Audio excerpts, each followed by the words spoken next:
Beliau S1-nya di Undip dan bertugas spesialis di Universitas Indonesia dan mengajar juga di FKUI. Oke. Selanjutnya beliau sudah memiliki pengalaman yang banyak ya, sudah kemana-mana, sudah pernah ke Papua juga, ke Jambi, dan ke tempat-tempat yang lain. Beliau mendapatkan penghargaan Inspirational Youth Award dari Republika dan penghargaan yang lain. Oke, pada kali ini akan disampaikan judulnya gawat darurat medis. Ya, agar teman-teman semua lebih peka tentang kesehatan ya, karena hari-hari ini banyak teman-teman kita yang sakit. Oke, kita langsung saja kita persilahkan kepada beliau waktu dan tempat dipersilakan. Pakai ini ya. Bismillahirrahmanirrahim. Assalamualaikum warahmatullahi wabarakatuh. Terima kasih Mas Huda, Ustadz, Dr. Sarif ya, atas kesempatannya. Ini luar biasa nih kesempatan yang apa ya? Terus terang saya biasanya bicara di hadapan mahasiswa kedokteran. Ya, jadi sekarang saya berhadapan dengan teman-teman dari SMA ya, Man IC dari ada juga tamu dari Man IC dari mana tadi? Tanah Laut. Ya. Iya. Ini luar biasa kesempatan ini, tapi terus terang ya, materi yang saya siapkan ini Dr. Sarif karena dadakan, ini materinya untuk mahasiswa kedokteran. Sebelumnya saya tanya nih, ada nggak yang berminat menjadi dokter? Boleh angkat tangan? Ada? Ada? Di atas ada? Masya Allah. Iya, mudah-mudahan ya. Insya Allah berkah. Nah, tapi sekali lagi, walaupun sebagian besar kan mungkin minatnya ke ITB nih, biasanya rata-rata anak IC ke ITB ya. Nah, kegawat daruratan ini adalah sesuatu yang bisa kita temui sehari-hari ya.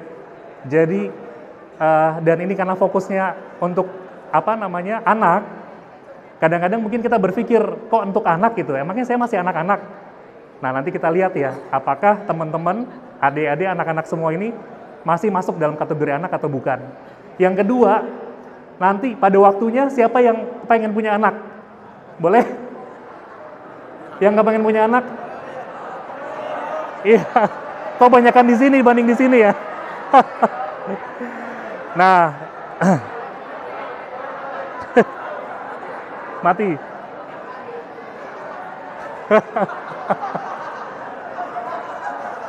Suaranya hilang. Nggak apa-apa. Suara saya cukup jelas nggak ya? Suara saya kedengeran nggak? Tes? Oke. Ternyata yang sebelah sini lebih banyak yang ngacung tadi. Ditanya siapa yang nanti kepengen punya anak. Oke. Karena gini, terus terang ya, ilmu tentang menjadi orang tua, itu tuh sebenarnya harus dipelajari dari jauh-jauh hari ya. Persiapan sebelum menikah gitu. Kenapa? Karena waktu-waktu ini kita sering bertemu orang tua yang pendidikannya cukup tinggi nih ya. Ibunya S2, S3 gitu misalnya. Bapaknya mungkin manajer atau direktur di mana. Tapi kemudian datang membawa anaknya ke rumah sakit dengan kondisi yang sudah terlambat. Karena tidak paham tentang bagaimana menilai seorang anak itu sakit kritis atau bukan. Jadi ya insya Allah mudah-mudahan ada manfaatnya. Boleh saya dibantu? Iya. Slide. Baik, jadi setelah ini mudah-mudahan kita bisa memilah-milah ya, mana kalau kita berhadapan dengan kondisi yang gawat darurat, mana yang beneran gawat, mana yang false emergency. Ya, false artinya bukan gawat darurat. Slide. Nah, saya berharap teman-teman setelah ini tahu gitu pada saat kondisi gawat darurat, bagaimana melakukan survei primer, langkah-langkah apa yang harus dikerjakan. Ingat, beberapa bulan yang lalu kita dikejutkan ya dengan berita kematian dari seorang santri. Ngikutin beritanya? Iya, itu kan mungkin ada satu kejadian yang menyebabkan si santri tadi tidak sadar. Nah, tapi pertolongan pertama yang dikerjakan, asesmen awalnya mungkin tidak cukup adekuat. Walaupun usia memang bukan kita yang menentukan, tapi ada hal-hal yang bisa dikerjakan pada saat kita bertemu dengan kondisi gawat darurat. Baik, nah kalau menurut WHO, ternyata anak itu mulai dari usia 0 sampai 18 tahun. Nah, jadi ini masih anak-anak bukan? Walaupun sebagian udah kumisan, udah jenggotan gitu ya, tapi 0 sampai 18 tahun itu masih anak-anak ya. Bahkan di beberapa negara, di Amerika, di beberapa negara bagian, mereka pakai patokan sampai 21 tahun, gitu ya. Nah, tapi anak-anak ini kita belum selesai. Anak-anak ini kita bedakan ya, newborn itu dari bayi baru lahir sampai 28 hari. Yang kita pelajari sekarang itu exclude newborn ya. Jadi yang kita kerjakan ini tidak bisa dikerjakan pada bayi baru lahir. Infant itu di bawah 1 tahun. Nah, ini termasuk.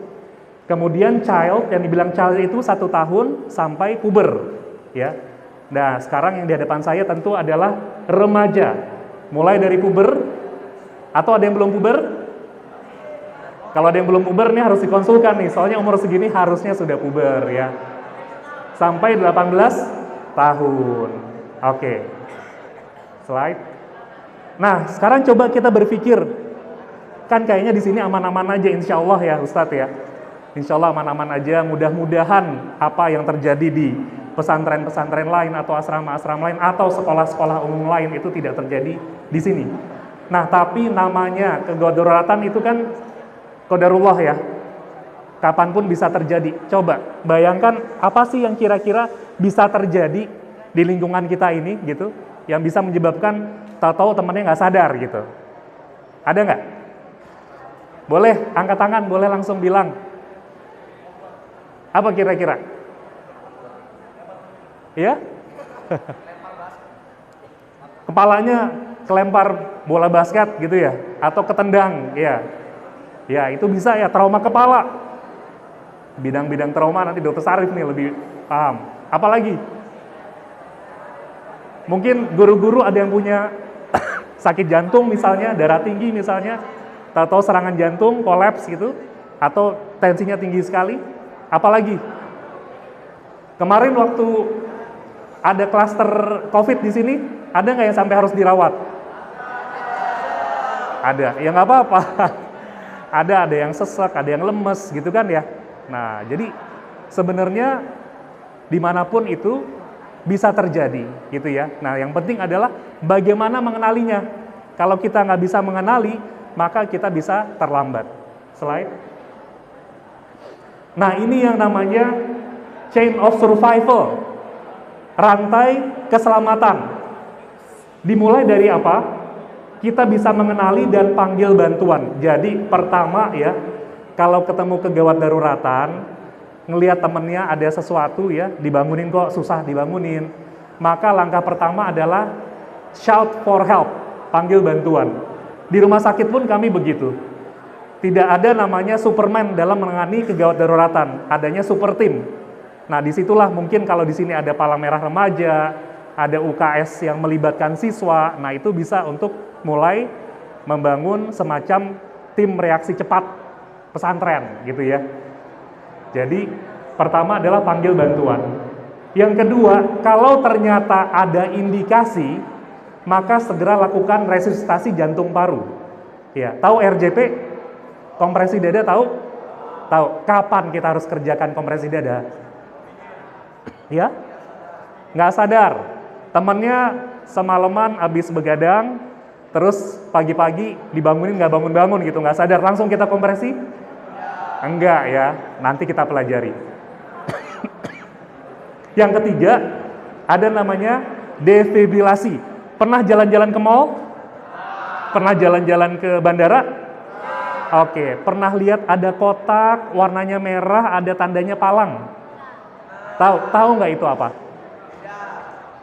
Itu adalah alat defibrilator, ya, alat kejut listrik. Tahu nggak kenapa ditaruh di tempat-tempat tadi? Karena Kalau sampai kita menghadapi gawat daruratan yang disebabkan karena gangguan irama jantung, maka itu tidak akan respons kalau tidak dipasang kejut listrik. Pernah nggak diajarin? Nggak pernah. Rakyat se-Indonesia juga nggak ada yang pernah diajarin. Iya. Kenapa? Karena kita biasanya gitu kan, kita siapkan tapi terus lupa untuk dilatihkan. Padahal tujuannya siapa yang buat nolong, yang mau nolong kalau sampai terjadi di mall, di bandara, di terminal, apakah ada tenaga medis di sana? Nah, jadi seharusnya resusitasi bahkan sampai defibrillasi itu bisa dikerjakan oleh awam, gitu. Jadi jangan merasa saya kan anak SMA gitu. Justru harusnya lulus SMA udah bisa mengerjakan minimal kompresi dada. Slide. Kenapa begitu? Karena kalau ada korban yang tadi nggak sadar gara-gara henti jantung, terus kita cuma lihat-lihatan doang dan panik-panik doang, maka setiap menitnya kemungkinan dia selamat berkurang 10-12%. Ya, saya sendiri pernah ngalamin, qadarullah ada keluarga saya di rumah itu mengalami tadi henti nafas ya. Pada saat itu yang kita kerjakan kebetulan memang sudah terlatih CPR, ya sudah kita lakukan resusitasi jantung paru sepanjang perjalanan sampai ke rumah sakit gitu. Dan alhamdulillah hari berikutnya dia bisa bangun, bisa sadar. Tapi kalau kita tidak mengerjakan pada saat pasien tidak sadar ya, korban nggak sadar, kemudian dia ternyata karena henti jantung kita tidak kerjakan kompresi, maka setiap menitnya berkurang. Kalau otak, kan bayangkan ya, henti jantung itu artinya jantungnya nggak mompak. Bayangin tuh, jantung itu seperti pompa, kemudian ada pipa, pipa itu nyambungnya ke otak, ke ginjal, ke organ-organ vital. Pada saat pompanya nggak bekerja, apa yang terjadi? Maka darah nggak ngalir. Otak nggak dapat darah dalam hitungan 10 menit. Maka setelah itu bisa saja dia survive, tapi anaknya atau korbannya menjadi vegetatif. Tahu vegetative state? Nggak bisa ngapa-ngapain. Nah, itulah yang salah satu yang juga kita cegah, kita berusaha nolong dan berusaha meningkatkan kualitas hidup. Jangan sampai kita tolong, abis itu dia vegetatif, gara-gara tadi kelamaan nggak dapat darah otaknya. Gitu ya. Jadi nggak bisa ngapa-ngapain, dan itu cukup banyak terjadi. Jadi, yang kita akan pelajari dari sequence ini sequence buat mahasiswa kedokteran, tapi jangan khawatir, yang kita pelajari hanya nomor 1 dan nomor 2 saja. Nomor 1 adalah menilai kegawat daruratan, nomor 2 menangani gawat daruratan. Nggak pakai alat. Yang dipakai hanyalah panca indera kita, ya. Jadi nggak pakai stetoskop, ya. Nggak pakai stetoskop. Yang dipakai tadi cuma mata kita, telinga kita, tangan kita, gitu ya. Dan beberapa kali kalau saya diajari sama guru-guru saya gitu ya, pada saat berhadapan dengan pasien, bukan stetoskopnya merek apa yang penting, tapi yang penting apa yang ada di antara stetoskop itu. Paham nggak? Ya artinya harus ada pengetahuannya. Nah, disinilah kita berusaha gimana bisa nolong, tapi tidak mencelakakan. Harus ada pengetahuannya. Slide. Nah, ini ada segitiga. Segitiga ini dibuat biar gampang. Segitiga. Jadi kalau ketemu teman, ya ini juga sebenarnya bisa dikerjakan Ustadz oleh para perawat ya di UKS. Kalau ketemu anak, apalagi kemarin tuh yang serombongan sampai berapa puluh gitu Ustadz ya. Nah itu kita bisa gunakan teknik ini. Yang kita nilai ada tiga sisi. Sisi pertama adalah A, sisi kedua B, sisi ketiga C. Simple ya, A, B, C. Kita belajar abjad lagi nih. A-nya apa? A-nya adalah appearance atau penampilan. Penampilannya oke nggak sih anak ini? Dari mana kita bisa tahu penampilan oke atau enggak? Ya? Pucat, oke, ya. Jadi bukan pakai baju gamis merek apa gitu, bukan ya. Nah, tapi lihat dari pucat, biru apa enggak, nanti kita lihat. B-nya apa B-nya? Ada yang tahu B-nya kira-kira apa? Breathing, nafas ya. Jadi yang kita nilai pertama penampilan, yang kedua adalah breathing, upaya nafas, yang ketiga adalah C apa C? Circulation. Pinter ya, hebat. Nggak salah nomor 1 ya Pak. Allahu Akbar. Oke. Nah, sekarang kita menilai penampilan. Lanjut. Ya. Ada namanya Tickles ya, Tickles. Tickles ini jembatan keledai ya untuk menilai penampilan. Apa saja yang dinilai? Pertama, tonus. Ya. Yang kedua, interactiveness. Yang ketiga, consolability, bisa ditenangkan atau tidak. Yang keempat, look atau gaze. Yang kelima, speech atau cry. Tonus. Tonus itu kalau tonusnya kuat, ninjunya kuat gitu ya. Temenmu nggak sadar, kamu bangun-bangunin. Ternyata karena dia ngantuk banget, pasti sama dia dipelak gitu kan. Tapi kalau terus dia lemas banget, terus lemas, lunglai, berarti tonusnya oke atau enggak? Enggak oke ya. Dan kalau punya adik atau ponakan di rumah, itu juga berlaku. Anak di atas 1 tahun ya, kalau kita gangguin, dia pasti akan berontak. Cuma kalau anak di atas 1 tahun, kita coba bangun-banguni itu, karena kok dia tidurnya lama banget, dibangunin, terus dia lemes gitu ya. Dia diem, anteng, nah jangan bilang, adeknya anteng banget, jangan ya. Berarti ada sesuatu yang nggak beres nih, gitu ya. Yang kedua, interactiveness. Interaksinya gimana nih? Temannya dipanggil gitu. Kenapa kok udah waktunya sholat subuh gitu misalnya. Iya bangun. Terus dia langsung ngomong, kita mau jalan-jalan ya? Nggak nyambung gitu, antara yang diomongin sama yang direspons, interaksinya nggak nyambung, maka kita mikir ada sesuatu yang salah. Yang ketiga, consolability. Consolability itu secara prinsip adalah apakah seseorang yang dalam kondisi agitasi ya, ngamuk-ngamuk, marah-marah, nangis, bisa ditenangkan atau enggak. Saya ketemu dengan beberapa teman remaja-remaja yang tiba-tiba mengalami gangguan perilaku ya. Jadi anaknya tadi anak-anak baik-baik saja, kemudian tiba-tiba dia ngamuk-ngamuk, ngusir orang tuanya, mukul-mukul, ya. Ternyata setelah ditelaah, dia mengalami infeksi di susunan saraf pusat, encephalitis namanya.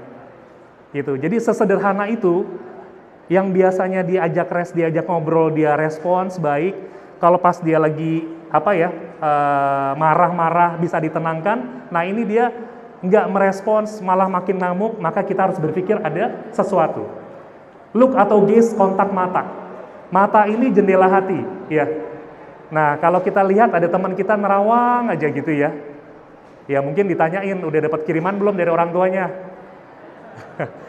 Tapi sekali lagi kita lihat ya, kalau dia nerawang, kelihatan dipanggil-panggil nggak respons, itu juga adalah tanda ada sesuatu yang nggak beres, ya. Jadi tatapan istilahnya nobody's home gitu ya, cuma nerawang aja. Yang terakhir adalah speech atau cry, apakah dia bicaranya slurred atau enggak. Nah ini tickles tadi ya, tonus, interactiveness, apakah bisa ditenangkan, kontak matanya fokus atau tidak, dan terakhir bicaranya kuat atau lemah. Oke, slide, boleh. Slide. Ini videonya kayaknya nggak terlalu kelihatan, jadi saya lewatkan saja. Lanjut, berikutnya adalah upaya nafas. Nah, gimana kita bisa menilai suara nafas itu normal atau enggak? Ada yang tahu nggak? Ada suara-suara yang kita bilang nggak normal ya. Kalau misalnya ada yang bangun tidur batuk-batuk, kemudian pas narik nafas kedengaran kayak ada suara kayak gitu misalnya. Ngorok ya. Orang ngorok, itu apa sih yang terjadi? Pas tidur, ya, lidahnya jatuh ke belakang biasanya, menutup jalan nafas. Artinya suara tadi itu terbentuk karena ada sumbatan di jalan nafas atas, gitu ya. Nah, jadi kalau pas lagi kondisi bangun, suaranya begitu, jangan-jangan ada sesuatu di jalan nafas atasnya. Bisa karena ada infeksi jadi bengkak, kadang-kadang ada benda asing, itu juga bisa. Ya. Posisi-posisi nggak normal, kalau kita lagi sesek ya, ada yang pernah nggak ngerasain sesek? Itu kita biasanya ngapain? Nyari posisi nyaman ya. Kalau tidur bantalnya ditaruh di ganjel, ya. Atau kalau habis lari disuruh lari keliling. Di sini ada nggak hukuman lari keliling? Ada. Berapa kali keliling lapangan? Hah?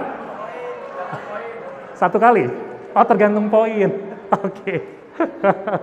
Nah, kalau habis disuruh lari keliling nih jam segini keliling lapangan bola 6 kali gitu. Kira-kira capek nggak?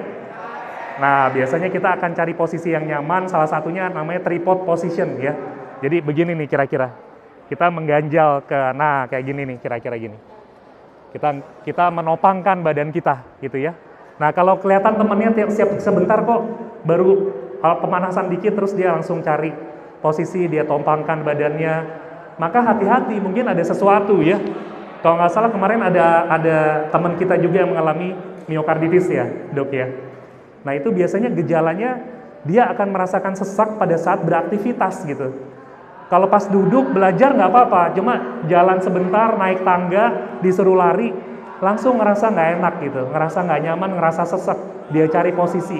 Nah itu kita alarm, sebenarnya badan kita ngasih alarm. Cuma kadang-kadang kalau umur segini nggak dirasain. Nah sekarang kita kasih tahu ya. Retraksi, kalau pas nafas, kondisi normal, itu harusnya tidak ada kelihatan cekungan-cekungan. Nah ini kalau ada cekungan di sini ya, cekungan di sela-sela iga ya. Kemudian apalagi yang langsing-langsing kelihatan tuh cekungan di sela-sela iga, antara dada sama perut kelihatan cekung, itu artinya sesak ya. Jadi jangan ditunda. Kalau ketemu sesak seperti itu pada anak, 80% penyebab kekurangan oksigen adalah akibat sesak ya. Kemudian napas cuping hidung. Kalau cuping hidungnya kembang kempis ya, kelihatan kembang kempis. Pas nafas biasa, kemudian kelihatan cuping hidungnya kembang kempis ya, apalagi buat anak yang lebih kecil, itu juga tanda-tanda sesak. Dan terakhir pola nafas yang nggak normal, ya pola nafas nggak normal. Itu bisa yang cepet banget gitu ya, atau yang pelan sekali. Nah, ini semua menunjukkan adanya masalah di pernafasan. Slide. Ini di slide-nya sebenarnya kelihatan ya, cuping hidungnya kembang kempis, adanya cekungan. Cekungannya itu di di atas dari di bawah dari leher, di sela-sela iga antara dada sama perut. Nah, ini juga ada cekungan ya antara dada sama perut, kelihatan masuk ke dalam. Jadi kalau kamu ngelihat ada teman bilang sesak nih nggak enak, terus kamu lihat cuping hidung kembang kempis, ada cekungan-cekungan tadi, artinya beneran sesak, bukannya pura-pura ya. Oke, slide. Yang terakhir circulation, kira-kira gimana nilainya? Ini justru paling simple, paling sederhana. Next. Yang kita nilai pertama pucat atau enggak, yang kedua mottling. Nanti kita lihat mottling kayak gimana, yang terakhir biru atau enggak. Pucat atau enggak gimana caranya? Nih, tempelin aja nih tangan kita, coba deketin ke tangan temennya, coba deh. Nah, asumsinya kitanya nggak pucat ya. Nah, kalau misalnya ada tangan teman kita yang kelihatan lebih, kan rata-rata merah kan? Nah, dideketin ternyata temennya ada yang pucat banget gitu ya, warnanya cenderung kelabu, ini berarti ada sesuatu. Kemudian mottling dan cyanosis, slide. Wah, ini lebih jelas. Kadang-kadang kita ketemu ada bercak-bercak di kulit gitu ya, seperti kita bilangnya vasokonstriksi atau pembuluh darahnya tuh kayak mengkeret. Jadi kayak nggak halus, nggak rata gitu. Nah, itu adalah tanda bahaya. Kemudian ada juga yang namanya biru.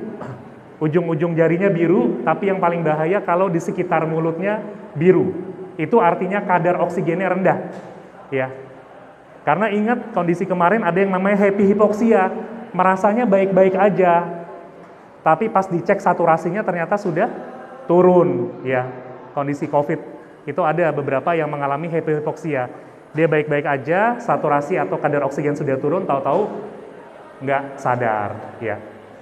Slide. Oke. Nah, ini juga video sebenarnya. Coba jempolnya masing-masing ditekan, coba. Tekan. Jadi putih, kemudian jadi merah lagi. Berapa detik? Nggak sampai 1 detik ya. Normalnya kurang dari 2 detik. Kalau ada yang lebih dari 2 detik ya, dipencet, dilepas lagi, 3 detik, 5 detik, artinya perfusi sirkulasinya nggak bagus, gitu ya. Nah, ini sederhana, pada teman kita juga kita bisa cek nih, cuma dipencet aja, pencet jempolnya, lepas, berapa detik dia kembali jadi merah. Normalnya kurang dari 2 detik. Slide. Oke. Nah, jadi kalau misalnya di antara 3, tadi tampilannya apa yang kita nilai tadi tampilannya? Tonusnya aktif atau enggak, kemudian apa? Pickles tadi? Interaktivitasnya bisa berinteraksi atau enggak, bisa ditenangkan atau enggak, kontak matanya enggak bagus ya, enggak fokus, maka appearance ada masalah, itu adalah kegawat daruratan ya. Ini slide aja, next slide. Oke. Nah, dari tadi yang kita kerjakan itu hanya melakukan penilaian, bener nggak? Pakai alat nggak tadi? Enggak ya, semuanya cuma pakai panca indera aja, yang penting kita tahu apa yang harus dinilai. Nah, kalau ternyata sudah tahu ada masalah gawat daruratan, terus mau ngapain? Apa yang mau dikerjakan? Call for help. Pinter ya, panggil bantuan, lapor ke ustadz, lapor ke, kalau pagi ada perawat ya dok ya, ada perawat, ada dokter, dilaporkan. Karena kadang-kadang usia-usia segini, usia-usia rawan, seringkali nggak dirasakan ya. Merasanya masih kuat-kuat aja, padahal badannya sudah memberikan semacam alarm. Nah, disitulah pentingnya kita untuk tahu teman-teman kita, ya paling tidak yang sekamar, yang sekelas. Kita tahu hari-hari appearance-nya gimana ya, kalau sekarang berubah mungkin ada sesuatu. Nah, lanjut, slide. Sekarang kita lanjut ke nomor 2. Nah, ini kalau mau sampai nomor 5 waktunya 2 hari. Nah, kita cukup sampai 2 aja ya, yang pertama dan kedua. Yang kedua adalah apa yang mau dikerjakan kalau udah ketemu kegawat daruratan. Slide. Nah, semua dari kita itu harus bisa menilai dan melakukan respon pertama kali. Karena ingat tadi, setiap menit hilang, maka resiko untuk dia perburukan meningkat sampai 10-12%. Bayangkan 5 menit hilang, 50%. Jadi, siapa yang menemukan pertama, itulah yang merespon pertama kali. Slide. Nah, ini ada mnemoniknya lagi. Saya senang dengan mnemonik atau jembatan keledai untuk memudahkan. Yang kita kerjakan, mnemoniknya adalah kalau ada kegawat daruratan, ingatnya apa? Ingatnya kalau ada yang sakit, ingatnya apa? Kalau ada yang sakit, dokter. Nah, mnemoniknya adalah doctors ABC. Saya campur-campur pakai bahasa Inggris ya. Ini kan ada anak Jaksel juga di sini kan. Doctors ABC. D-nya apa? D-nya danger. Oke. Pastikan kalau ada kegawat daruratan ya. Tadi temannya tahu pingsan gitu ya. Pastikan apakah lingkungan sekitarnya aman atau tidak. Pingsannya di, misalnya ada kolam nggak di sini? Nah, misalnya di kolam. Terus tahu ada sumber listrik. Jangan kita langsung tarik dia gitu ya. Maka kita harus pastikan sumber listriknya itu mati, kita matikan misalnya. Atau di tengah jalan ada kecelakaan lalu lintas. Ini karena sudah dapat pelatihan, kadang-kadang kan jadinya semangat pengen membantu gitu ya, pengen menolong. Tapi kecelakaan lalu lintas ya kita harus pastikan mungkin korbannya harus diamankan di sisi jalan, jangan di tengah jalan misalnya. Jadi pastikan lingkungannya aman, kita aman. Doctors, D, kemudian R. R-nya apa? Response. Harus merespons begitu ada bahaya, baik terhadap teman kita atau terhadap kita harus merespon. Responnya dengan gimana kalau misalnya tahu-tahu temannya tadi ya, ini lagi latihan main basket, tahu-tahu terantuk kepalanya, terus dia jalan ke pinggir, atau tahu-tahu langsung geblak jatuh gitu. Apa yang mau dikerjakan? Cek respons teman kita ya, dipegang, agak ditepuk-tepuk bahunya, bangun, buka matanya gitu ya. Nah, itu kamu kerjakan, nilai responsnya. Apakah dia buka mata atau dia diam aja. D, R, doctors. S-nya apa? Apa? Shout for help. Shout for help. Ingat, panggil bantuan. Panggil bantuan. Kita mainnya one on one nih, main basketnya. Satu temannya kena bola, terantuk, geblak gitu ya. Kita lihat, kita cek, nggak respons, maka teriak panggil bantuan. Jangan tangani sendiri. Nah, setelah kita shout for help, maka ABC. A-nya apa?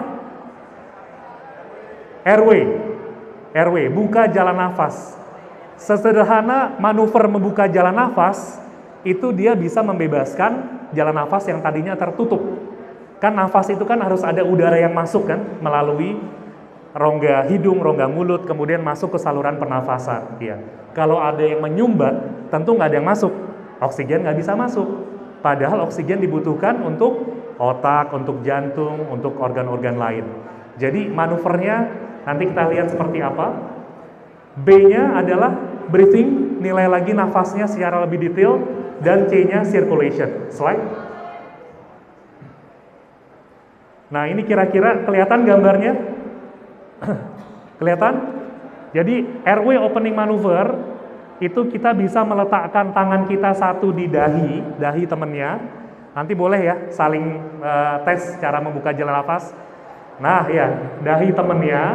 Yang satunya nahan di dagu gitu ya. Jadi dahi, dagu. Coba kalau temennya ada yang lagi ngorok ya, kamu gitu, berhenti nggak ngoroknya? Kalau berhenti berarti jalan nafas yang tadinya ketutup kebuka. Oke? Tapi manuver ini cuma boleh dikerjakan kalau tidak ada trauma kepala. Kalau temennya jatuh dari lantai 2 misalnya, ada trauma kepala, maka itu nggak boleh dilakukan manuver ini karena dia bisa makin bikin trauma ya, manuvernya berbeda. Tapi kalau dia kondisi yang ya tadi pingsan dan sebagainya, ini kita bisa buka. Next. Ingat, amankan diri penolong sebelum menolong korban ya. Jadi kalau kondisi sekarang biasanya salah satunya jangan lupa kalau bantu orang pakai masker, kita nggak tahu status dia apa gitu ya. Slide. Itu juga sebabnya sekarang mouth to mouth itu sudah tidak disarankan ya. Kalau zaman dulu kan masih ada orang mengerjakan nafas bantuan ya. Kalau sekarang sudah tidak disarankan. Untuk awam itu hands only CPR, cuma pakai tangan doang. Oke, jadi kalau ternyata kita sudah nilai dan ternyata anaknya tidak sadar tapi nafas spontan, maka kita RJP nggak? Nafas sendiri gitu ya dia. Dibangun-bangunin nggak sadar, tapi nafasnya oke. Kita RJP nggak? Enggak. Yang kita kerjakan adalah posisi recovery atau posisi mantap, gitu ya. Nah, jadi temennya nggak sadar, dibangun-bangunin nggak sadar, tapi kelihatan, oh nafasnya bagus kok, tidak ada napas cuping hidung ya. Oke, maka kita kerjakan posisi mantap. Kayak gimana posisi mantap? Next. Oke, ya. Ini kayaknya harus dicontohin nih. Siapa yang mau jadi probandus?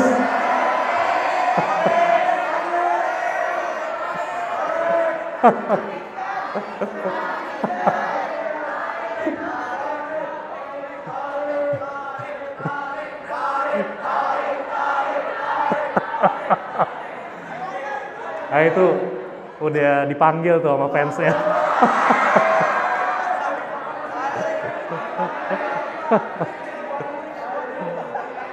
Boleh siapa aja, boleh ke depan, mau jadi probandus.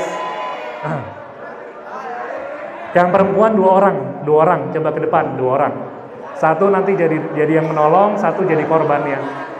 Nggak apa-apa, ini kalau nggak dipraktekin nggak bisa. Ayo, boleh silakan. 2 orang silakan. Ayo, Torik. Sama boleh ajak temannya 1, tarik. Nah, yuk silakan 2. Yang perempuan boleh sini, silakan. Iya, nanti biar 2 orang aja nggak apa-apa. Ayo, boleh deh, silakan deh. Yang pakai jilbab biru siapa namanya? Ya, boleh. Ajak temannya 1. Nah, jadi 1 tiduran ya. Di depan sini aja. Satu tiduran aja, terserah. Siapa yang mau tiduran? Ya. Oke, satu duduk di sini deh. Yang penolong di sini. Ya dek, boleh tarik temennya satu. Satu tiduran, kepalanya di sini. Ya, kepalanya di sini, satu di sebelah sisi kanan. Ingat sisi kanan dari korban, ya. Tiduran. Nah, korbannya tiduran aja udah, diam, nggak sadar. Korbannya diam, nggak sadar, ya. Ingat tadi kamu nilai apa dulu? Pertama, bangunin, tebak-tebak, bangunin, bangun, gitu kan? Oke, ternyata dia nggak bangun. Terus mau ngapain? Panggil bantuan, inget kan? Danger, response, S, shout for help, panggil bantuan. Shout for help, ya. Tolong. Nah, setelah itu ingat doctors ABC. Danger, response-nya nggak response, S-nya shout for help. Habis itu apa? A, airway tadi. Pegang dahunya, dahinya. Nah, pegang dahinya. Ya dek, dahinya. Coba satu tangan, iya. Satunya dagu, buka. Iya. Dagu. Nah, gitu. Gini ya. Oke. Ingat, jangan yang dipegang adalah tulang mandibula. Ini mandibula namanya. Kalau dipegangnya ini malah jalan nafasnya ketutup. Ya. Jadi kamu buka, ini kamu buka, ya. Nah, di mandibula, di tulangnya. Jangan dipegang di bagian leher yang lemas. Nanti malah jalan nafasnya ketutup. Nah, ternyata nafasnya ada nih. Nafas, oke. Nafasnya ada. Ingat, ada 3 kondisi yang kita harus RJP, ya. 3 kondisi. Namanya sign of life. Apa itu sign of life? Ada 3 ya. Coughing, moving, breathing. Kalau temannya batuk-batuk, temannya bergerak, temannya bernafas, berarti dia hidup. Ya, jangan dikompresi. Tiduran aja, belum selesai.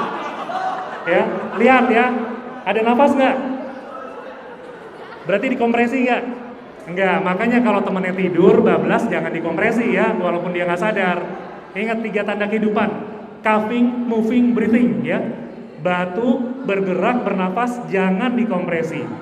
Kalau dia tidak batuk, tidak bergerak, tidak bernafas, maka kamu kompresi ya. Oke, nah sekarang karena dia bernafas, maka yang kamu kerjakan apa? Posisi mantap.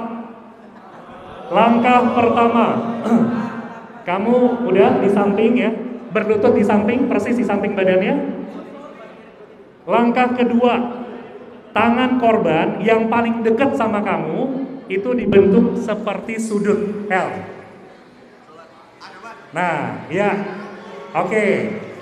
Langkah ketiga, tangan korban yang paling jauh dari kamu itu posisikan ke pipinya dia buat jadi bantalnya dia. Tangan korban yang paling jauh jadi begini. Posisikan gitu buat jadi bantalnya. Bukan ke situ. Bukan begini ya. Yang sebelah satunya, iya, ke sini. Nah, gitu ya, jadi bantalnya. Boleh begini, boleh diinikan. Langkah ketiga, kaki korban yang paling jauh dari kamu itu ditekukan sampai telapak kakinya datar. Ya, sampai datar. Oke. Ya, sampai datar. Kaki korban yang paling jauh ya. Langkah berikutnya ya. Maka kaki yang tadi sudah ditekukan itu kamu tarik sampai dia sambil dibantu, badannya dibantu.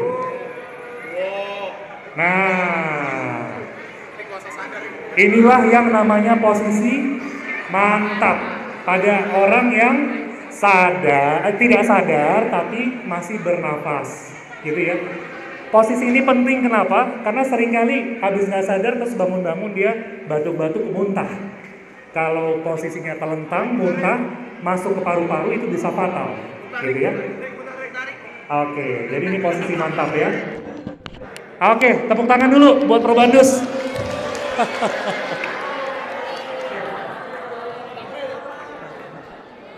Ya, silakan.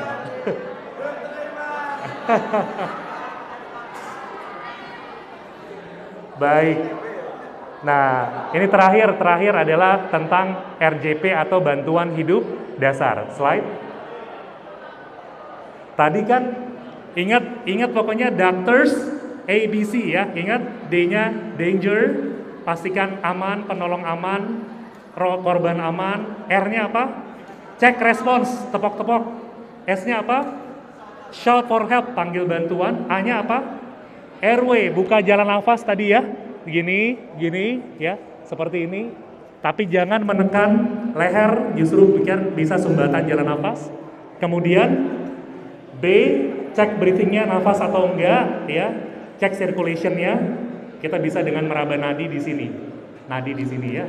Nah, tapi kalau itu sulit, maka kita cukup menilai sign of life. Apa tadi sign of life?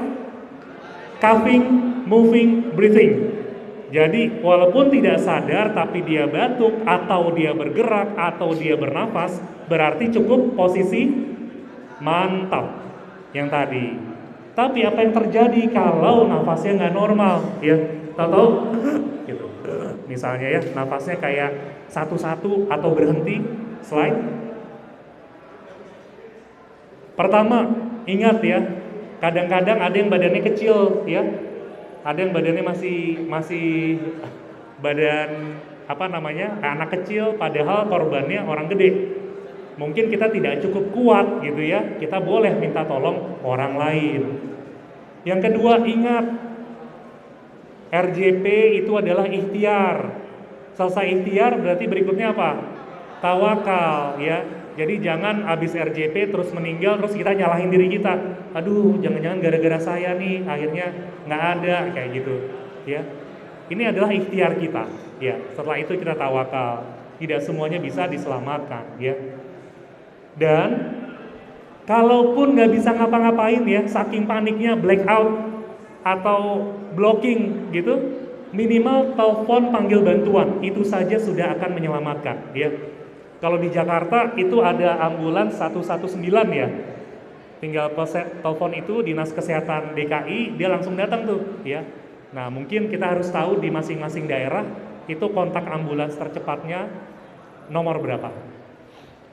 Oke. Dan jangan kompresi dada orang-orang yang tadi nafasnya masih ada, masih moving, masih coughing, masih breathing, jangan dilakukan RJP. Slide. Ya, nah sekarang untuk CPR adalah urutannya. Kalau untuk awam itu hanya hands only saja. Jadi mouth to mouth itu sudah tidak dikerjakan ya. Ingat ya. Itu hanya dikerjakan di rumah sakit dengan menggunakan alat. Kalau sekarang hanya kompresi dada saja. Slide. Nah, gini caranya. Cuma karena ini ada buka-buka baju, dia nggak pakai panggil contoh ya. Kecuali ada yang bersedia. Tarik lagi. Jadi kalau mau melakukan kompresi, ya tidak ada tanda kehidupan tadi ya, berarti ya nggak sadar, nggak ada batuk, nggak ada nafas, nggak bergerak, maka kita kompresi dong, gitu kan? Hands only. Caranya gimana? Buka bajunya. Kemudian di tengah-tengah dada itu ada tulang yang keras namanya sternum, ya, manubrium sternum. Nah itu dikulang situ, jangan dirusuk ya. Kalau dirusuk salah-salah bisa patah. Tapi yang di tengah-tengah itu dia nggak akan patah ya, walaupun kita kuat-kuat. Coba diraba tuh di tengah-tengah, ada nggak bagian yang keras di tengah? Disitulah kita kompresi, ya. Posisinya di situ kira-kira ya, di setengah bawah. Letakkan pangkal telapak tangan yang satu di tengah dada. Kita kompresinya pakai ini, pakai pangkal tangan ya, ditempelkan ke tengah dada yang keras tadi. Kemudian letakkan telapak tangan lain di atas tangan yang satunya. Karena kalau orang dewasa atau remaja biasanya besar-besar, nggak cukup pakai satu tangan, maka kita pakai dua tangan.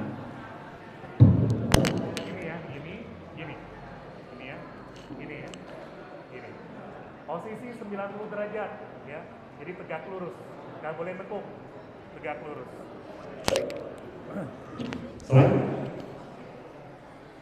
Nah, kira-kira seperti ini.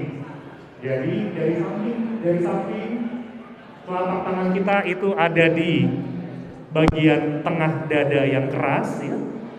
Kemudian kedalamannya kira-kira 5 cm kalau diukur dari samping, ya. Jadi begitu. Kecepatannya 100 kali per menit. Di sini boleh dengerin musik nggak, Ustadz? Boleh. Harusnya nggak boleh atau boleh? Kalau ada yang tahu lagu Baby Shark, tahu nggak? Nah, Baby Shark dut dut dut dut dut. Nah, kira-kira itulah iramanya, ya.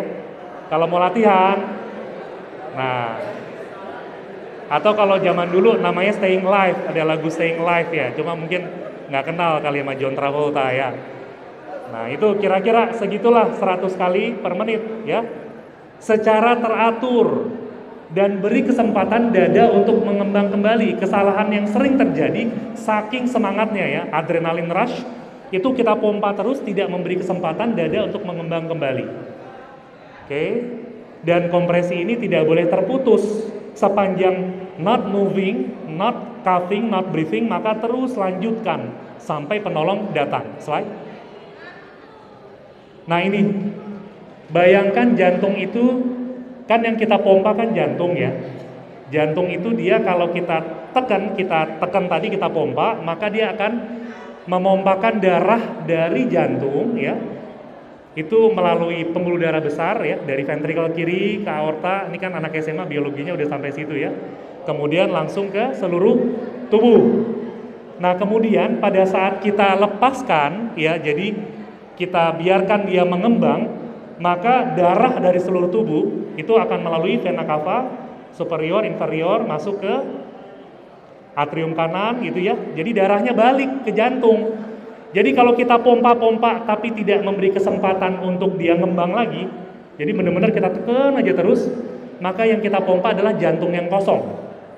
Jadi harus pompa biar dia naik lagi, ngembang lagi, biar darahnya masuk lagi, kita pompa lagi, gitu, ya. Jadi jangan duduk-duduk, kadang-kadang saking semangatnya gitu.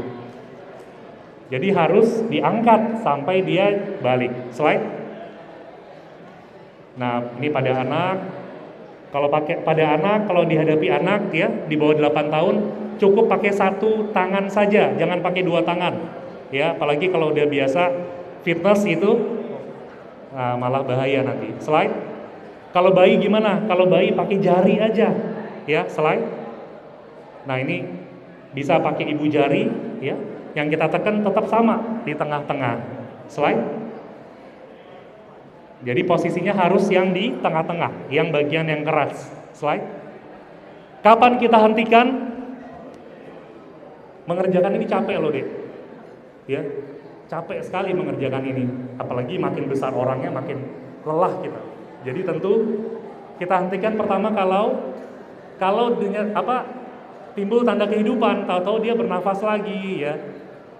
Batuk-batuk, habis kita hentikan. Artinya sirkulasinya sudah kembali. Namanya return of spontaneous circulation, ya. Kembalinya jadi jantung nafas spontan. Pasiennya bergerak, batuk atau bernafas, maka kita stop. Udah nggak perlu dilanjutin lagi nih. Alhamdulillah, berarti dia balik. Yang kedua, ada penolong yang lebih ahli datang, tim ambulans datang, tim medis dari UKS datang, maka kita hentikan, serah terima. Yang ketiga, penolong terancam keselamatannya.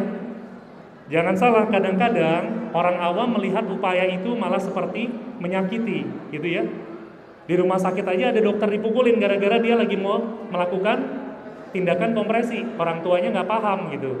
Makanya penting harus ada yang menjelaskan ini terjadi henti jantung, kita sedang membantu menolong, ya. Jadi kalau terancam keselamatannya tentu kita hentikan. Atau ada perintah jangan diresusitasi. Ada beberapa kondisi, ya, yang memang orangnya menolak, kalau saya kenapa-napa saya nggak mau dikompresi, itu boleh, tidak dilakukan resusitasi. Slide. Nah, kesalahan yang sering terjadi adalah takut, karena nggak punya ilmunya, takut kita melakukan, padahal ini tadi bisa menyelamatkan jiwa. Yang kedua, kita tunda. nunda. Padahal udah tahu ada indikasi tadi. Indikasinya apa?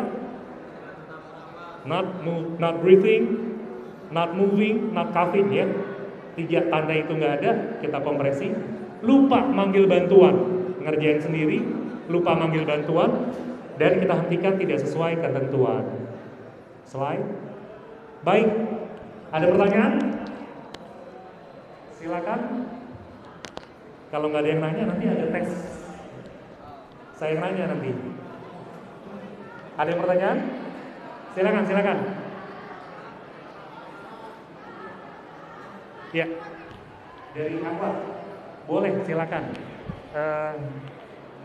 Suaranya cukup keras. Kalau tidak cukup keras, boleh ke depan menggunakan mic.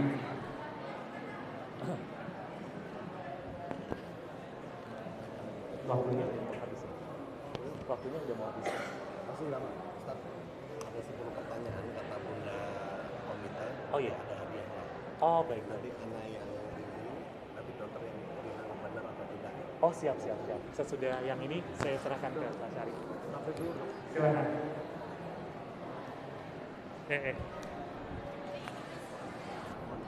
Iya, boleh.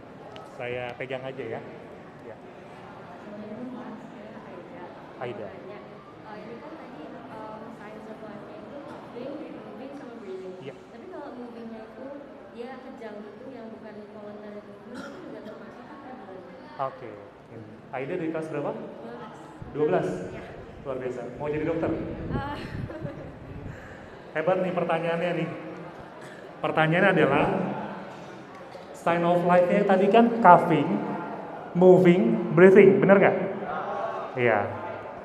Jadi kalau no sign of life kita kompresi, kalau ada sign of life tadi kan posisi mantap. Tapi pertanyaannya adalah bagaimana kalau movingnya itu involuntary movement? Ya, ini pertanyaannya level mahasiswa kedokteran nih, Pak. Bergerak tapi bergeraknya itu involuntary movement ya, jadi kayak kejang gitu ya. Terus kita gimana? Masa cuma posisi mantap doang gitu kan? Baik, itu pertanyaan bagus banget ya. Jadi kalau misalnya dia kejang, kadang-kadang setelah kejang berhenti nafasnya, maka yang kita kerjakan adalah tetap doctors ABC tadi ya. Danger, check response, panggil bantuan, airway, breathing, circulation, tetap. Tapi kalau setelah kejang, kemudian dia nafasnya tetap spontan, maka kita kerjakan posisi mantap. Selama kejang ngapain dong? Selama kejang, kalau punya obatnya kita masukin. Obatnya kan lewat dubur ya. Itu kalau teman-teman mungkin punya adik yang pernah kejang demam, biasanya di kulkas rumahnya itu standby itu. Ada obat untuk menghentikan kejang. Karena kejang harus diputus ya. Tapi selama itu tidak ada, obatnya nggak ada, maka kita buka jalan nafasnya. Jangan dikasih sesuatu pun di mulutnya, ya. Kadang-kadang tuh di masyarakat anak kejang dikasih sendok lah, dikasih apalah gitu ya, biar nggak gigit lidah katanya jangan. Justru itu menyumbat jalan nafas, ya. Kemudian kita bantu dengan tadi airway opening maneuver dan pastikan kan kalau kejang suka bergerak-gerak tuh. Nah, jangan sampai setelah kejang dia trauma kepala. Kita kasih bantalan yang empuk ya di sekitar kepalanya gitu ya. Tapi kalau punya alat namanya stesolid atau diazepam lewat anus itu bisa dimasukkan. Mudah-mudahan terjawab. Oke, luar biasa nih dari Ahwat ada 2 lagi, silakan. Yang Iwan mana nih Iwan? Mana suaranya? Ahwat udah 3 loh. Oke, silakan maju. Kedengeran? Cukup kenceng? Boleh. Tolong tenang, dengarkan ada pertanyaan. Boleh berdiri deh, berdiri dulu. Perkenalkan namanya. Agak ke depan aja sedikit, biar kedengeran. Namanya siapa? Oke, boleh. Ya. Biar. Jadi kan katanya kalau misalnya kejang itu nggak boleh digigit apa-apa ya. Betul. Tapi tuh waktu SD itu pernah ada yang kejang di sekolah saya. Terus tuh gurunya tuh kayak bilang ini tuh mulutnya, jadi ada guru yang naruh jarinya ke mulut anak itu. Karena katanya kalau misalnya nanti anaknya itu menggigit lidahnya sendiri Oke. Itu benar ada. Baik. Mitos atau fakta, gitu kan ya? Ya, jadi sekali lagi pada saat kejang, sebagian besar itu kejang berhenti sendiri, ya. Jadi nggak usah panik, berhenti sendiri. Tapi memang pada saat kita menyaksikannya itu kan mengerikan gitu ya. Nah, yang perlu kita lakukan adalah memastikan selama dia kejang kan nggak sadar tuh, jangan sampai dia menyakiti dirinya sendiri, ya. Dia mengantuk-ngantukan, kadang ada yang habis kejang terus patah-patah tangannya, misalnya dia ambil kejang kan ambil tangan kakinya ke tembok, ke tiang gitu ya. Nah itu yang kita pastikan ini aman, di sekitarnya jangan ada barang-barang yang dia bisa trauma itu maksudnya terbentur gitu ya. Nah kemudian kita jaga jalan nafasnya dengan kita buka saja atau dimiringkan, tidak dengan meletakkan benda-benda di mulutnya ya, gitu. Kenapa? Karena tadi masalah lidah tergigit itu jarang sekali terjadi, dan kalau kita letakkan benda-benda yang justru menyebabkan sumbatan aliran udara, justru itu akan memperparah kondisi anaknya. Ya, jadi meletakkan entah sendok lah, entah jari ke mulut anak yang kejang itu adalah mitos. Oke. Tadi ada satu lagi, silakan.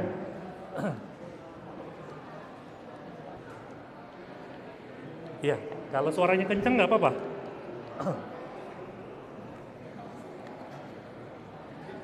Jadi kan kalau tadi udah nggak ada tanda-tanda kehidupannya, misalkan harus dikompresi. Ya. Tapi ternyata sebelum kompresi itu kita tahu kalau dia itu ada cedera di daerah dadanya. Itu gimana, masa dikompresi ntar kalau cederanya makin berat nanti gimana? Oh baik, iya. Jadi tergantung. Jadi pertanyaannya adalah kembali, kalau tidak ada tanda kehidupan tadi ya, tidak bernafas, tidak bergerak, tidak ada batuk, kita kompresi dada. Tapi ternyata ada cedera di daerah dada. Nah, kita mau ngapain dong? Ya. Jadi kalau derajat cederanya itu memang beresiko menyebabkan lukanya makin hebat, ya, maka mungkin ya terpaksa tidak bisa diapa-apakan. Tapi kalau hanya cedera luka-luka sedikit ya, tidak menyebabkan tulangnya masih intak. Ini tulang ini kan kuat sekali ya. Kalau tulangnya masih intak, bukan ada dia patah di iga dan sebagainya, itu tetap bisa dikerjakan.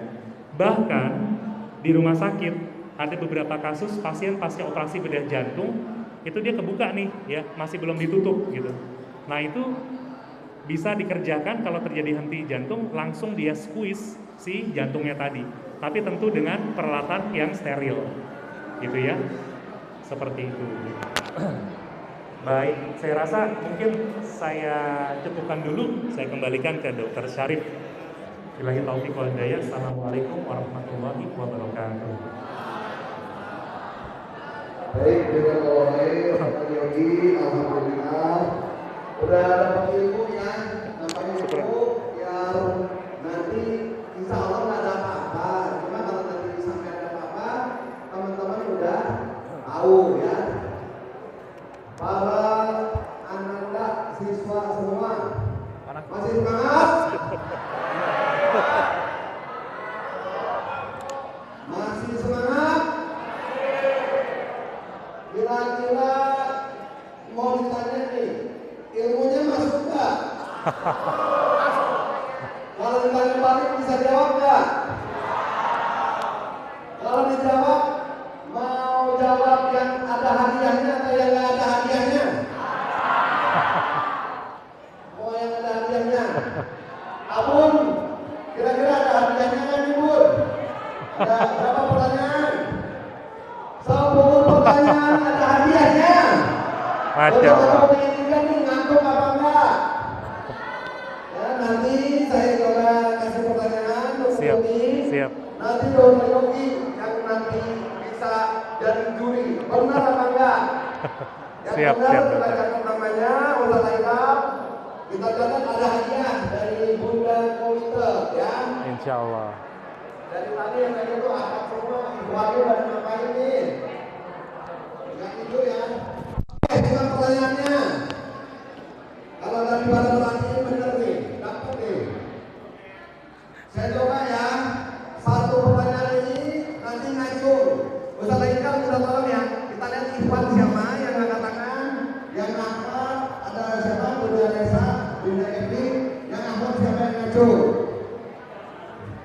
Satu.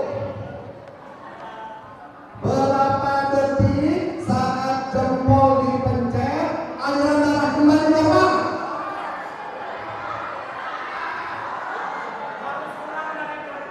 Harus kurang dari 2 detik. Betul. Siapa namanya? Sami.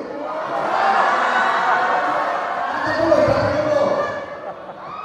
Anda tadi tahu nggak berapa detik jempol kalau dipencet? 2 detik ya. Coba pencet jempolnya masing-masing. Sampai pencet. Lihat di daerah kuku. Sampai pencet. Coba dilepas. Itu berarti dari 2 detiknya. Betul ya 2 detiknya atau dari dia? Ya. Itu tadi masalah jempol. Coba sekarang saya ke apa? Undangan saya. Oke, Pak Devi. Apa saja tanda-tanda pernapasan disebut gawat atau sesak berat? Tanda-tanda napas disebut gawat atau sesak berat? Ayo. Keras. Gimana nih kamu ditanya, kamu tahu nggak tanda-tanda napas sesak atau tidak gawat? Nggak, jawab.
Kurang tepat. Dilema apa? Apa yang dilakukan saat pertemuan pada urutan? Tidak. Ya. Nah ini tadi sudah dijawab Pak Ivan yang kurang tepat.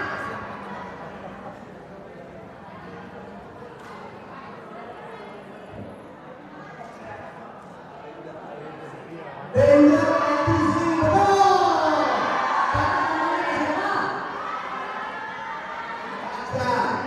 Sami, yang lagi Amalia, Kaca. Iwan, kedudukan 2-1.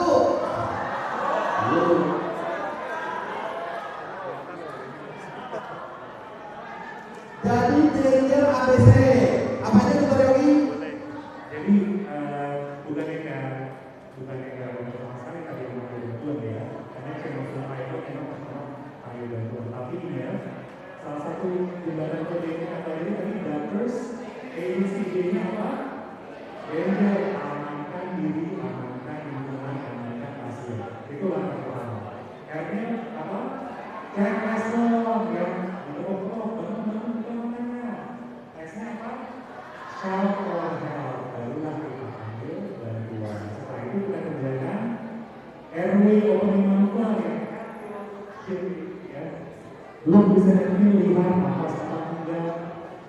Kemudian circulation-nya lihat tadi kaki mungkin breathing atau enggak gitu ya, atau ada nadinya. Ya. Ingat kalau lagi main basket ada yang pingsan, jangan langsung ya dokter ini yang pingsan pindahin dulu, kalau nggak bisa jadi bola basket. Jadi aman ini, aman lingkungan, aman pasien, tidak dulu. Biar bangun, biar bangun, jadi bukan lagi. Bukan banget. Udah berapa selesai kau? 3. Yuk, jangan cukup nih. Tadi. Pak. Pasien memang. Oh ya kan, udah 21. Itu ada Bunda Resa dan Ustazah. Apakah nafas korok itu normal atau tidak?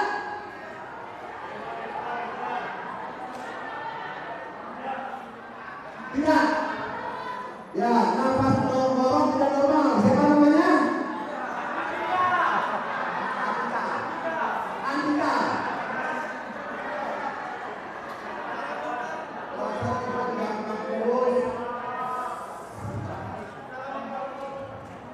Ya udah, emang biasanya apa itu yang pertanyaannya selalu lebih bisa jawab.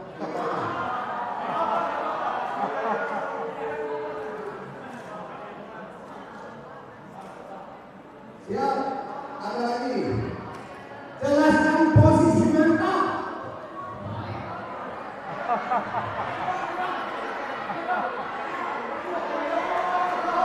Jelaskan posisi mantap.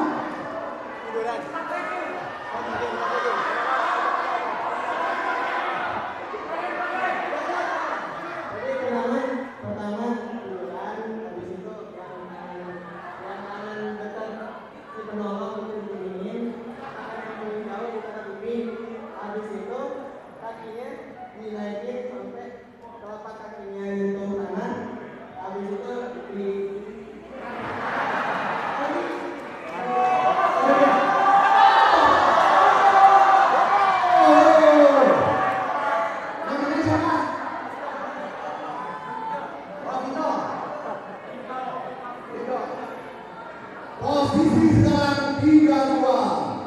Irfan menang.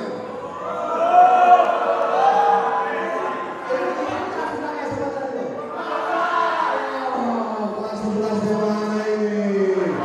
Bangun kelas 11. Jangan mau coba ya.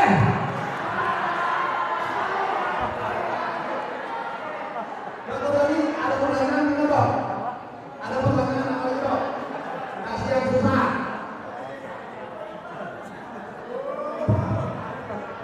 Nah ini pertanyaan rebutan ya berarti ya.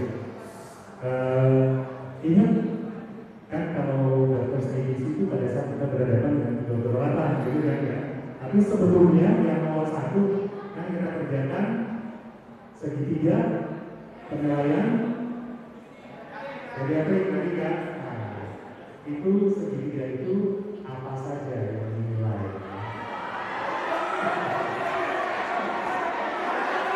Pertanyaannya belum selesai.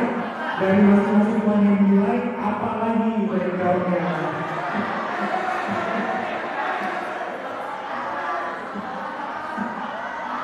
Namanya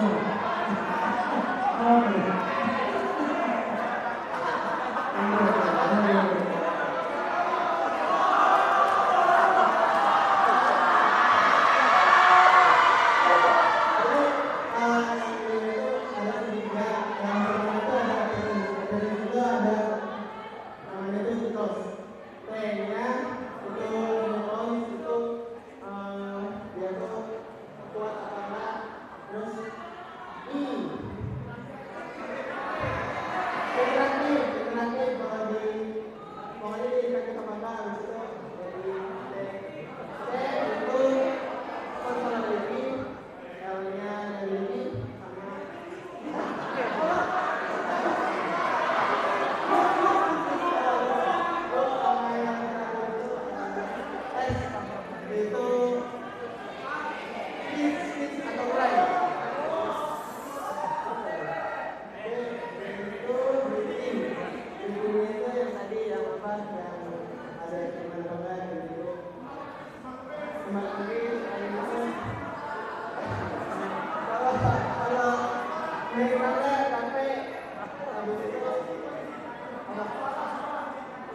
usahanya buat yang dihargai ya. Ada apa-apa juga ya guys. Oke, cuma tadi ada sebutan juga tadi, kayaknya pelajaran ekonomi tadi ya. Ada liability dari mas, maksudnya belum ya. Oke, boleh. Satu untuk teman-teman tanah laut, ya, boleh mungkin.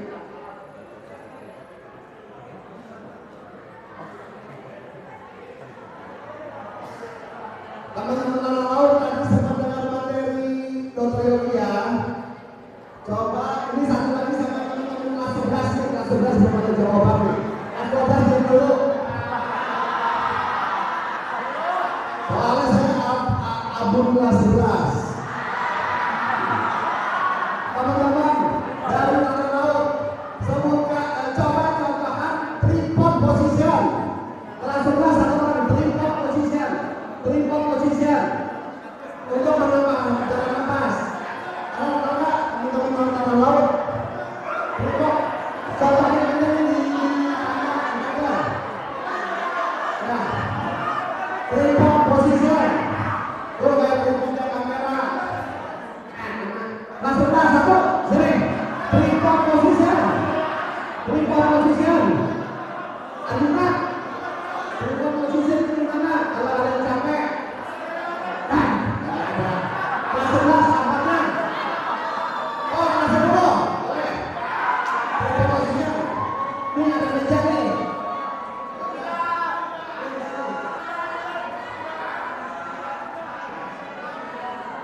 Ini ya, tripod position ini siapa namanya? Sevan kelas 10. Tripod position itu kalau capek menambah aliran posisinya ini.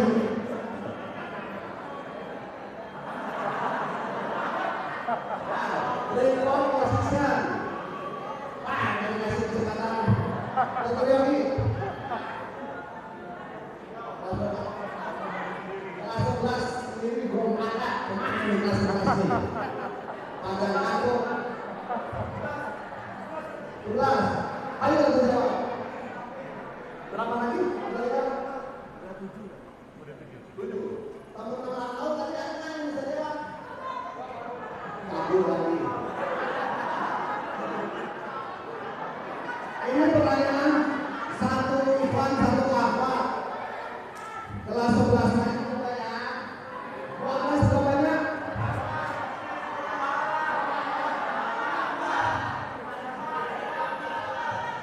Apa tanda-tanda kesadaran, tanda-tanda awareness?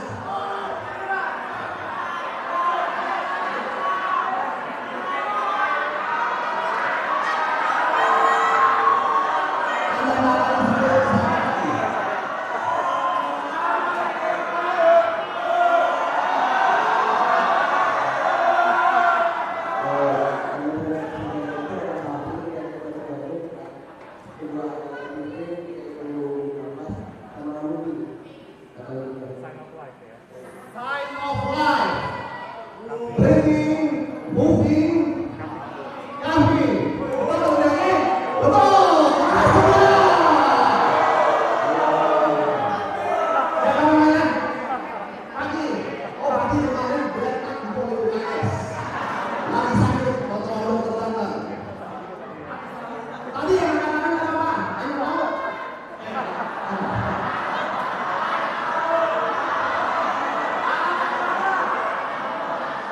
Kamu kelas 11 tadi ada nggak?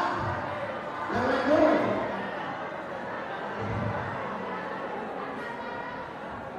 Ya udah, aku pertanyaannya Om Dokter pikir lagi dulu nih. Ada ide? Dokter ini? Dua lagi ya. Buat yang ini apa sih ya? Sama kelas 11 apa? Oke, jadi yang kalau saya dulu ya. Jadi ini kenapa sih kita belajar seperti ini? Karena setiap 1 menit kita terlambat untuk memulai pertolongan pada kondisi gawat darurat ya, mati jantung tadi, maka akan terjadi penurunan kemungkinan hidup sebanyak berapa persen?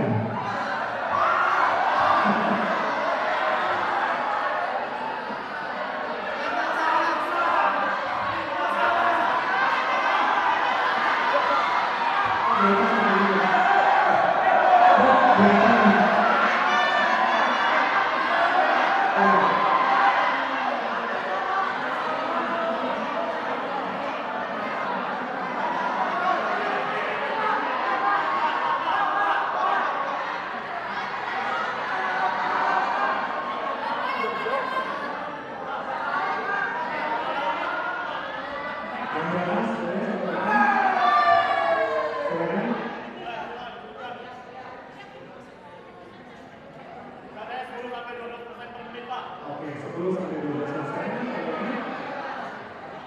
10 sampai 12%. Oke, sip.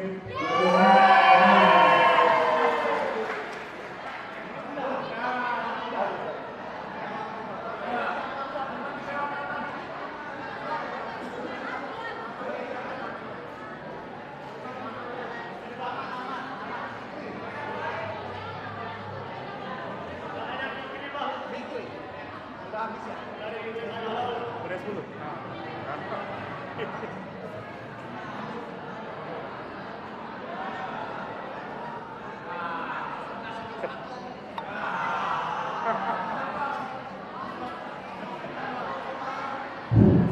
Oke, alhamdulillah kita sudah selesai dalam acara siang ini. Teman-teman yang dapat apa yang hadir dari komite, yang belum dapat semoga kesalahan lagi, itu berkali ya.